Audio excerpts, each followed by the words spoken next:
नमस्कार, मैं प्रासुक जैन। स्वागत है आप सभी का राज की बात में। और आज मेरे साथ मौजूद है उदयपुर से लोकसभा सदस्य, जिनके लिए जिलों की नगरी और मेवाड़ की वीर प्रसूता धरती से चुनाव लड़ना एक चुनौती से कम नहीं था। क्योंकि राजस्थान में ऐसा कहा जाता है कि अगर सरकार बनानी है तो मेवाड़ को जीतना बहुत जरूरी है। और इन्होंने एक नहीं बल्कि 3 बार चुनौती को अवसर का रूप दिया, चाहे वो सलूम्बर से विधायक का चुनाव हो या फिर उदयपुर से लोकसभा सदस्य का चुनाव। इन्होंने हर चुनाव को जीत के दिखाया। तो आइए मिलते हैं 2 बार उदयपुर से लोकसभा सदस्य अर्जुन लाल मीणा से और जानते हैं इनकी राजनीतिक सफर के बारे में और सरकार के द्वारा उठाए गए कदमों के बारे में। नमस्कार सर। नमस्कार जी, प्रसन्न जी। स्वागत है आपका। हाँ, थैंक यू सर। आपने अपने जीवन में राजनीति की शुरुआत कब से की और आपकी राजनीतिक विरासत किसी और पार्टी से, लेकिन आपने अपनी राजनीति करने के लिए किसी दूसरी पार्टी को चुना, ऐसा क्यों सर? नहीं, विरासत तो मेरी वैसे तो किसी और पार्टी से तो नहीं रही। मैं एक्चुअल में पहले मैं 92 से मैं सरकारी नौकरी में था। भगवान ऋषभदेव जो प्रथम तीर्थंकर है जैन धर्म का, वहाँ से मैं 13 साल मेरी सरकारी नौकरी सांख्यिकी निरीक्षक स्टैटिकल इंस्पेक्टर के रूप में मैंने राज्य की सेवा में नौकरी करी मैंने। और 99 में मैं सलूम्बर चला गया, जहां मेरा एक छोटा सा व्यवसाय भारत पेट्रोलियम भारत गैस की एक एजेंसी मेरी वाइफ के नाम से ली। और वहाँ रहते हुए लोगों की डिमांड भी थी और मेरा इंटरेस्ट भी था कि मैं राजनीति में जाऊं। जब 2002 में माननीय वसुंधरा राजे राजस्थान की भारतीय जनता पार्टी की प्रदेश अध्यक्ष थी और उन्होंने एक परिवर्तन यात्रा निकाली थी। उस परिवर्तन यात्रा चारभुजा नाथ से उन्होंने अपनी यात्रा को प्रारंभ किया था और वहाँ से लेके मेवाड़ के वो सारे स्थान, जब विधानसभा स्थान गोगुंदा होते हुए, झाड़ोल होते हुए, केसरिया जी भगवान होते हुए सलूम्बर, और वो जब 23 मई को जब सलूम्बर पहुंची थी तो हमने वहाँ सारे भारतीय जनता पार्टी के लोगों ने, और मैं उस समय सरकारी नौकरी में था और मेरी वाइफ के नाम से गैस एजेंसी थी, हमने वहाँ स्वागत गेट दरवाज़ा बना के और मैम को मेरी गैस एजेंसी के माध्यम से मैंने उनको सिक्कों से तोला था, एक स्वागत किया था। वहाँ से हमारी शुरुआत होती है। और वहाँ हमारे अभी आज के समय में नेता प्रतिपक्ष उस यात्रा के प्रमुख थे, आदरणीय गुलाब चंद जी कटारिया साहब यात्रा को लेकर आए थे और वसुंधरा राजे यात्रा लेकर आई थी। और तभी उसी दिन माननीय वसुंधरा राजे ने पूछा था ये लड़का कौन है, तो किसी ने कहा था भाई ये गैस वाला है। उस समय मेरी वाइफ के नाम से गैस थी, मुझे सरकारी नौकरी में लोग नहीं समझते थे।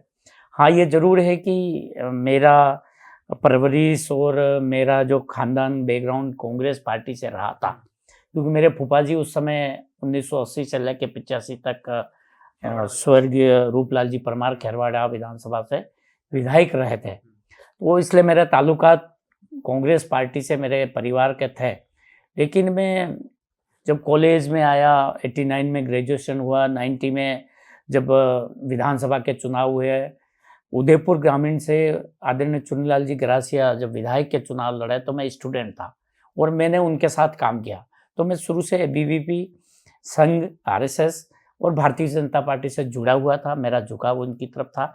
और आज की परिस्थिति में जिस तरह से भारतीय जनता पार्टी देश के निर्माण के लिए, राष्ट्र के निर्माण के लिए लगी हुई है, तो मेरा झुकाव भारतीय जनता पार्टी के साथ था। और मुझे जब परिवर्तन यात्रा में वसुंधरा राजे ने, नेता प्रतिपक्ष आज के आदरणीय गुलाब चंद कटारिया जी ने मुझे जब 2003 में विधानसभा का चुनाव का टिकट दिया, पार्टी का उम्मीदवार घोषित किया, तो मैं उदयपुर जिले में सबसे ज़्यादा वोटों से 8,972 वोटों से मैं जीत के राजस्थान की विधानसभा में पहली बार 37 साल की उम्र में मैं पहुंचा था।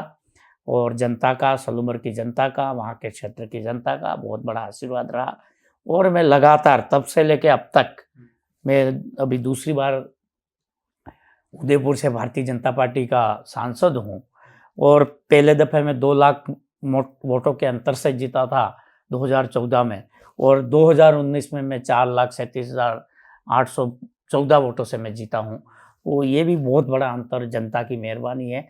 लगातार किए गए मेरे द्वारा और भारतीय जनता पार्टी के और हमारे यशस्वी प्रधानमंत्री जी के जो गरीब कल्याणकारी जो योजनाएं हैं, प्रधानमंत्री आवास योजना हो, प्रधानमंत्री उज्ज्वला योजना हो और प्रधानमंत्री जनधन खाते खोलने हो, अनेक योजना, गरीब कल्याणकारी योजना जो देश के प्रधानमंत्री जी ने चलाई, उसको देखते हुए देश की जनता ने भारतीय जनता पार्टी को समर्थन दिया और मुझे चुनाव भारी मतों से जिताकर दूसरी बार सांसद बनाया।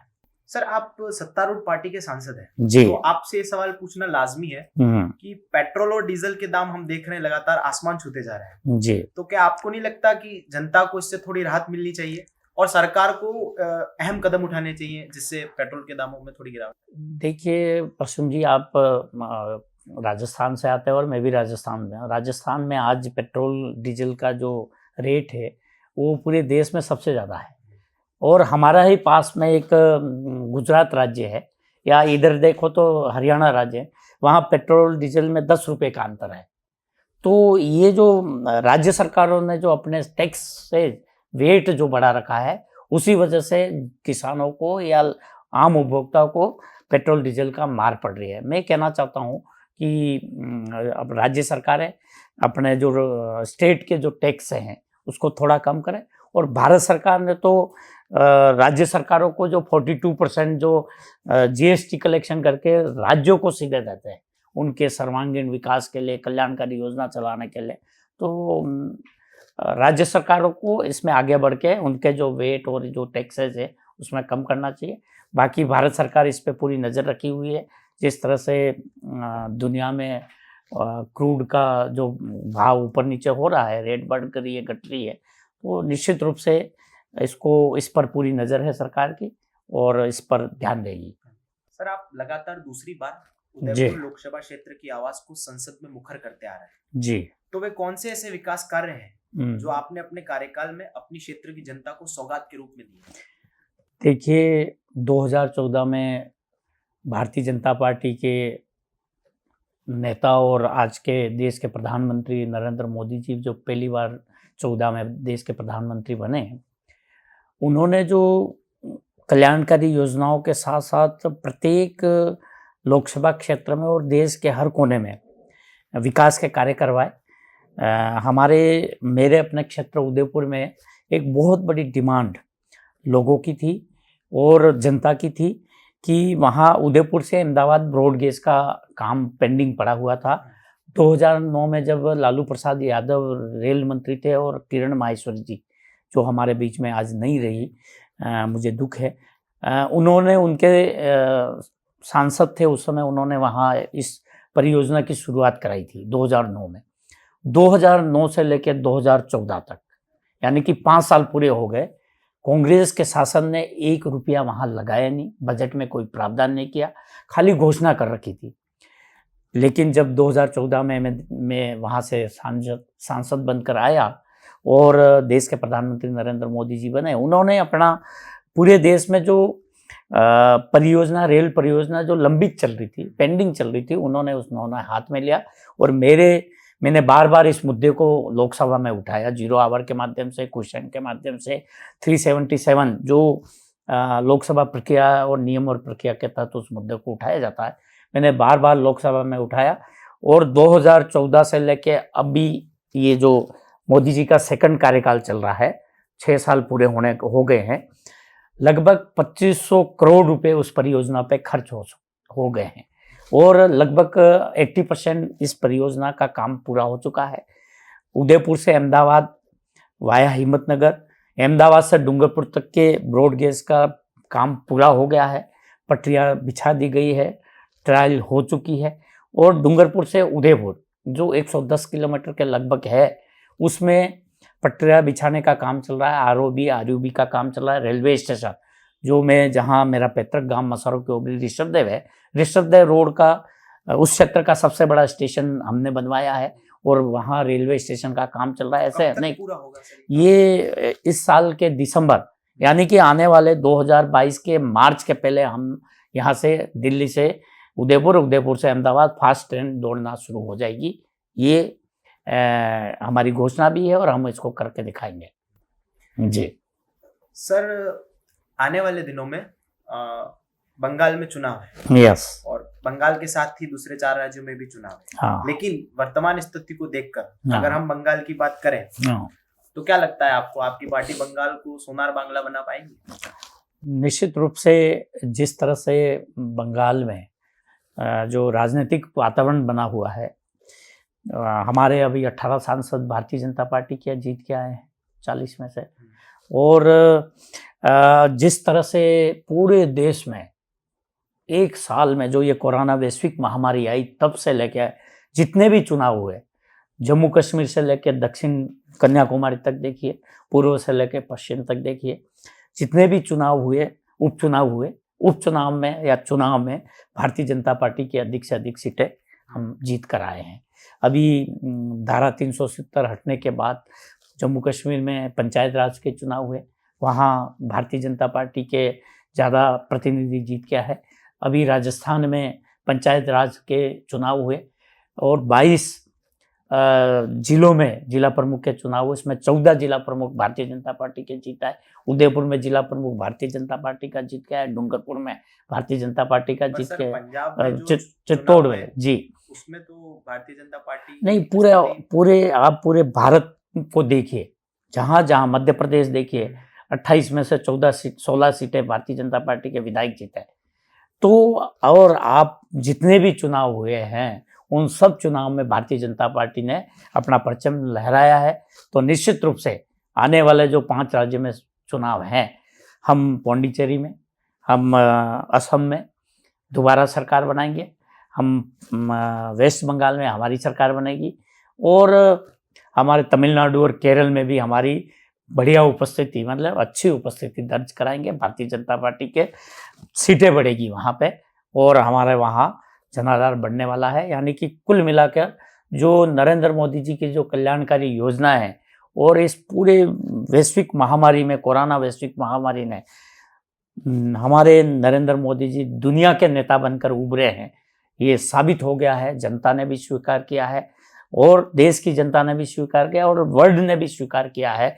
आज हमारी देश की कोरोना वैक्सीन, जो देश की कोरोना वैक्सीन बनी वो 22 देशों में सप्लाई हो रही है, वैक्सीनेशन हो रहा है। आज भी अन्य देश हमारे से वैक्सीन मांग रहे हैं। तो ये हमारे आत्मनिर्भर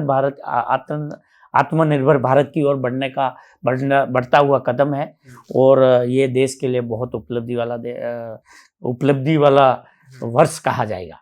मतलब सर, मैं जब बात करूं सर दूसरे 4 राज्यों की जी, और एक बंगाल के अलग से, हाँ, तो बंगाल पर भारतीय जनता पार्टी का फोकस ज्यादा नजर आ रहा है। हम जैसे कि मीडिया के हम भी हैं जी, साथ रहे सर, हाँ, तो उधर से भी पैशनेट टक्कर आपको मिलती है, इस वजह से फोकस ज्यादा है, या बंगाल को जीतना अहम है आपके लिए दूसरे राज्यों से ज्यादा? देखिए, हमें तो हर चुनाव जीतना अहम है हमारे लिए। हम इस देश में नहीं, दुनिया की सबसे बड़ी सदस्यता वाली पार्टी है। हमारे जो एक छोटा सा कार्यकर्ता, जो देश के प्रधानमंत्री जो आज है, चाय बेचने वाले आज देश के प्रधानमंत्री बने, दुनिया के नेता बने हुए हैं। तो हमारे जो अनुशासित पार्टी है, कैडरविद पार्टी है और अनुशासित पार्टी होते हुए हमारे यहाँ एक कार्यकर्ता भी देश का प्रधानमंत्री बन सकता है। ये अवसर अगर किसी पार्टी में है वो भारतीय जनता पार्टी में है।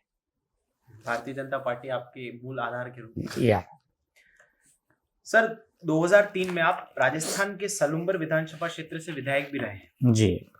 तो कोई ऐसे विकास कार्य की उपलब्धियां जो आपने विधायक रहते हुए वहां पर हासिल करी, जो सलूम्बर की जनता को आपने अपने विधायक कार्यकाल में दी है? देखिए, सलूम्बर की एक ऐतिहासिक घटना मैं आपको याद दिलाना चाहता हूँ। हाड़ा रानी का नाम आपने सुना? हाड़ी रानी जो सलूम्बर के रावत की उनकी धर्मपत्नी थी। नई उनकी शादी हुई थी और जैसे ही शादी हुई और 1-2 दिन में युद्ध का डंका बज गया, तो राणा जी जब युद्ध में जा रहे थे तो घोड़े पे सवार होकर जब जाने लगे सलूम्बर से, तो रानी जी महल से देख रही थी, तो उनको जब पीछे मुड़ के राजा देख रहे थे तो रानी को लगा कि ये शायद युद्ध में सही तरीके से लड़ेंगे या नहीं लड़ेंगे, इनका दिल और दिमाग रानी में रह जाएगा। तो हाड़ी रानी ने अपने सर कलम करके उस हाथ में दे दिया था। ये ऐतिहासिक घटना सलूमर की है, ये दुनिया में कहीं नहीं हुई। ऐसे जगह से मैं 2003 में विधायक का चुनाव जीता और सलूमर में हाड़ी रानी महल का हमने 60 लाख रुपए लगा के वहाँ जीर्णोद्धार कराया। महल का काम करवा, जो महल बना हुआ था टूट फूट हो रहा था, उसका रिपेयरिंग का काम कराया। और राजस्थान में महिलाओं के नाम से हाड़ी रानी बटालियन का गठन करवाया। इसका श्रेय अगर किसी जाता है भारतीय जनता पार्टी को जाता है, आदरणीय उस समय की तत्कालीन मुख्यमंत्री वसुंधरा जी को जाता है, और आज के हमारे नेता प्रतिपक्ष आदरणीय गुलाब चंद कटारिया जी को जाता है।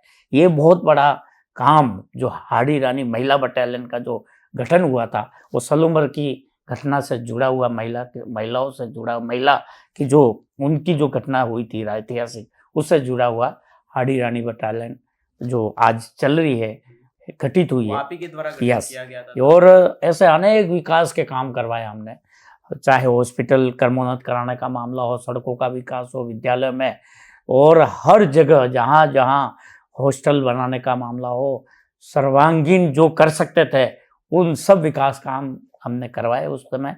और उसी का नतीजा है आज मैं दूसरी बार जनता ने मुझे उदयपुर से भारतीय जनता पार्टी का सांसद के रूप में मुझे चुनकर भेजा है। सर, आगे की कोई आपकी प्लानिंग जो आपके दिमाग में हो, जो उदयपुर में आपको लग रहा हो कि ये चीज़ अब अधूरी रह गई है, जिसे मुझे पूरा करवाना है मेरे रहते हुए? देखिए, उदयपुर में बहुत सारी संभावनाएं टूरिज्म की दृष्टि से। आज उदयपुर हमारा एक वेडिंग डेस्टिनेशन है दुनिया का, और छोटा शहर है, सुंदर शहर है, ऐतिहासिक नगरी है, वीरों की धरती है। तो टूरिज्म एक हब बने, आने जाने वालों को सुविधा मिले, एयर के माध्यम से मिले, रेलवे के माध्यम से मिले, बसों से, हर तरह से, और सब तरह के होटल वगैरह सब सुविधा उनको मिले, तो टूरिज्म की बहुत बड़ी संभावना है। साथ ही साथ नए रोजगार लोगों को मिले, इसके लिए नए नए उद्योग धंधे, और विशेष करके फिल्मी दुनिया के लिए फिल्म सिटी बने, इसके लिए भी हमारे प्रयास जारी हैं। उदयपुर में संभावनाएं हैं कि वहाँ फिल्म सिटी का निर्माण हो, ताकि जो नए नए युवा हैं, नौजवान हैं, उनको इस ओर अपना रोजगार करने का एक अवसर प्रदान होगा। और हमारे टूरिज्म मिनिस्टर प्रहलाद जी हैं, पटेल हैं, उन्होंने काफ़ी इस ओर कदम बढ़ाए हैं। और जितने भी ऐतिहासिक स्थल हैं, चाहे वो महाराणा प्रताप की समाधि स्थल चावंड हो, या उनके जन्म स्थली कुंभलगढ़ हो, या गोगुंदा की तिलक, जो उनकी जो तिलक स्थली रही है, जो उनका जो राज्याभिषेक हुआ जो गोगुंदा, उसका विकास करना है। उनकी संपूर्ण सलूमर, मेवाड़ और वागड़ और मेवाड़ की धरती का विकास करने, टूरिज्म की दृष्टि से विकास करना सरकार का पहला काम होगा, और उसमें लगी हुई है सरकार। भारत सरकार की प्रसाद और दर्शन योजना के माध्यम से केसरिया जी भगवान के स्थल को, बेणेश्वर धाम को, महानगढ़ धाम को, महाराणा प्रताप की समाधि स्थल चावंड, और जैसमंद जो एशिया की सबसे बड़ी जो मानव निर्मित जो झील है मीठे पानी की, उसमें पर्यटकों की संख्या और ज़्यादा बढ़े, उनको और सुविधा मिले, इस ओर भी कदम उठाए जा रहे हैं। क्योंकि सर मैं ऋषभदेव से हूँ, एक सवाल सर मेरा भी है ऋषभदेव की जनता की ओर से, और आपका लोकसभा क्षेत्र है सर जी, कोई एक विजन विकास का जी ऋषभदेव के लिए आपके माइंड में हो कि ये काम मुझे ऋषभदेव के लिए करना है, क्योंकि एक तीर्थ क्षेत्र भी है भगवान ऋषभदेव का जो प्रथम तीर्थंकर है जी, कोई एक विजन सर विकास का? देखिए, वैसे तो हमने उसको पहले नेशनल हाईवे नंबर 8 है, ये दिल्ली से मुंबई तक चलता है, उसको अभी 6 लेन में काम चल रहा है, बहुत तेज गति से काम चल रहा है। और दूसरा काम हमने रेलवे स्टेशन को ऋषभदेव से मात्र 12 किलोमीटर ही है, उस रोड को हम और चौड़ा करा रहे हैं। अभी हम 2 महीने में उसको, मैंने भारत सरकार नितिन गडकरी साहब के यहाँ फाइल लगा रखी और सेंक्शन होने वाला है। तो रेलवे स्टेशन पे हमारे जाने आने की टैक्सी, ऑटो, इन सब सुविधा वहाँ मिलेगी, और लोगों को वहाँ से दिल्ली आने के लिए, और वहाँ से मुंबई जाने के लिए, या साउथ के राज्यों में जाने के लिए, उत्तरी राज्यों में आने के लिए आसानी से आपको बड़ी से बड़ी ट्रेन वहाँ मिलेगी। ये हम वहाँ बहुत बड़ी सौगात देने वाले हैं। जी हाँ।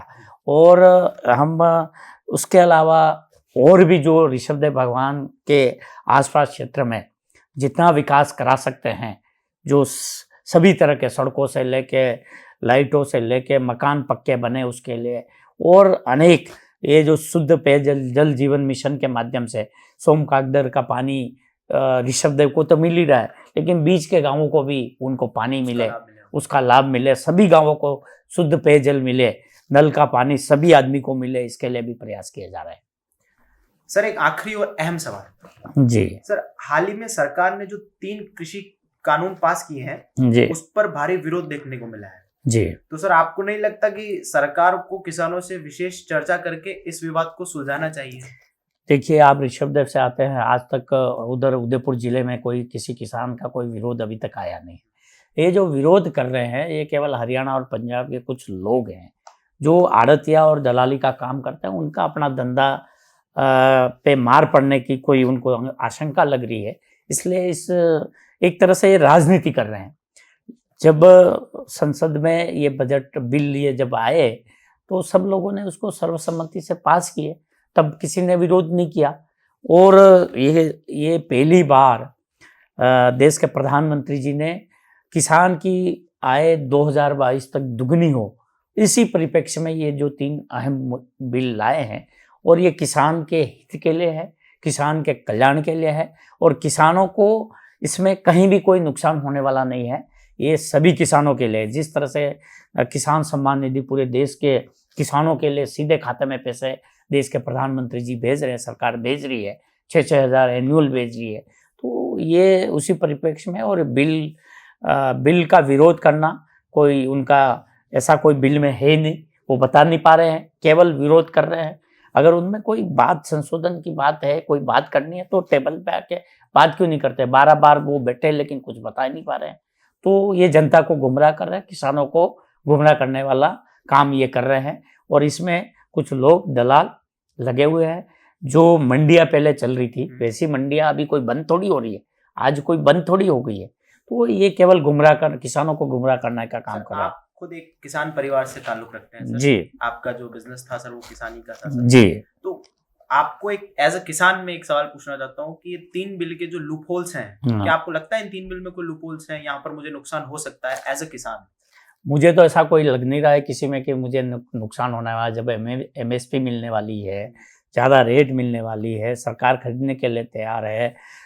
जो कॉन्ट्रैक्ट फार्मिंग में किसी तरह का जब फसल का कॉन्ट्रैक्ट होने वाला है, खेत का कॉन्ट्रैक्ट तो होने वाला नहीं है, उसको आप संग्रह करने के लिए गोदाम में कहीं भी आप रख सकते हैं कि कोई आपको कोई छापा नहीं पड़ सकता है, कहीं भी रख सकते हो। तो ये सारे तीनों ही बिल में मुझे ऐसा कुछ नहीं लगा कि वो किसी किसान के लिए आम, क्योंकि मैं तो बहुत छोटा किसान हूँ, जो 200, 300 बीघा के जमीन 500, 1000 वाले किसान हैं, उनको भी मैं नहीं समझता हूँ कि उनको किसी तरह का लॉस होने वाला है। ये किसान के हित के लिए। अगर पैतृक गांव की बात करूं मैं, मसारों की ऊपरी, जी, तो वहां पर सर ज्यादातर सब छोटे किसान ही पाए जाएंगे। हाँ। जो मतलब 2 से 1 बीघा 2 बीघा वाले। हाँ, यस। तो क्या वो अपनी जो फसल है हाँ, उसको अहमदाबाद या गुजरात में जाकर बेच सकते हैं? क्या लगता है आपको? जो ऐसा इस बिल में दे रखा है कि आप अपनी फसल को कहीं भी बेच सकते हैं पूरे भारत में, तो क्या वो बेच पाएंगे? नहीं, ये छोटे किसान का मैं उदाहरण देता हूँ। मैं उदयपुर लोकसभा से आता हूँ, उदयपुर से आता हूँ, और मैं जहाँ रहता हूँ सेक्टर 9 में रहता हूँ। मेरे पास में 2-3 बड़े गांव हैं किसानों के, पटेलों के, कल्लड़वास है, मटून है, और इन गांवों में किसानी लोग करते हैं, खेती करते हैं, सब्जी उगाते हैं। तो उन्होंने, मैं जब अभी गया ये बिल का विरोध हुआ तो मैं किसानों के पास गया, खुद ही गया, और मैंने किसानों से पूछा तो उन्होंने कहा कि ये बिल हमारे लिए बहुत अच्छा आया है।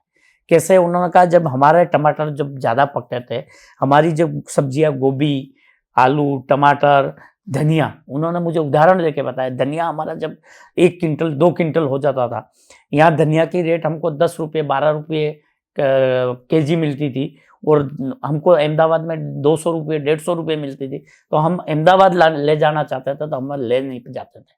हमको जो मंडी के जो आड़तिये थे या मंडी के लोग थे वो हमारे खिलाफ कार्रवाई करते थे, और कई बार हमारे गाड़ियों को उल्टा देते थे, हमारी गाड़ियाँ रोक देते थे।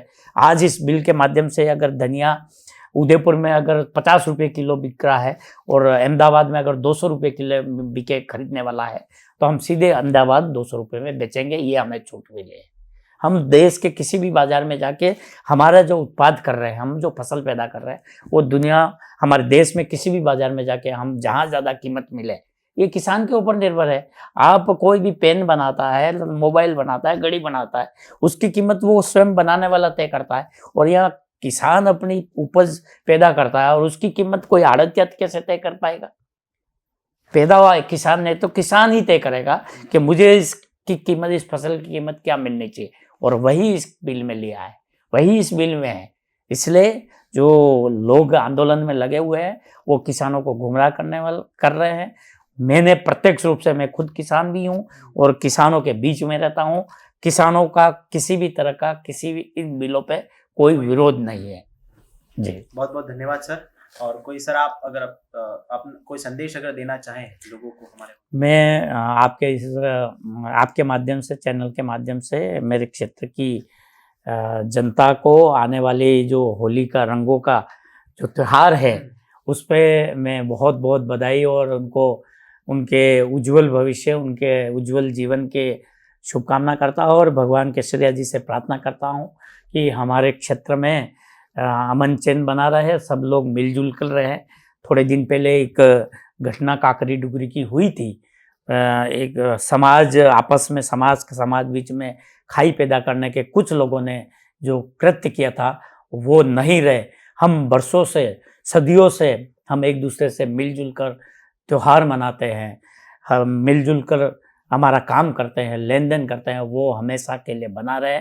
हम सब खुश रहें और अच्छा होली का त्यौहार मनाएं, और यही रंगों का त्यौहार मनाएं, यही मैं उन सब आपके इस चैनल के माध्यम से मैं शुभकामना प्रेषित करता हूं। और आप स्वस्थ रहें, सुखी रहें, और कोरोना के जो गाइडलाइन हैं अभी भी हमको उसकी पालना करनी है। मास्क लगाना है, बार बार हाथ धोना है, सैनिटाइज का उपयोग करना है, और ज़्यादा भीड़ भाड़ वाले इलाके में हमको नहीं जाना है। इन सब बातों का हमको ध्यान में रखना है। धन्यवाद। बहुत बहुत धन्यवाद सर, आपने अपना अमूल्य समय हमें दिया। तो ये थे मेरे साथ उदयपुर से 2 बार लोकसभा सदस्य अर्जुन लाल मीणा, जिनसे हमने उनकी राजनीतिक जीवन और सरकार की नीतियों पर चर्चा की। आगे भी ऐसी चर्चाओं के लिए मेरे साथ बने रहिए। तब तक के लिए अपना ध्यान रखें, सुरक्षित रहें, सामाजिक दूरी बनाए रखें और देखते रहें राज की बात। नमस्कार, धन्यवाद।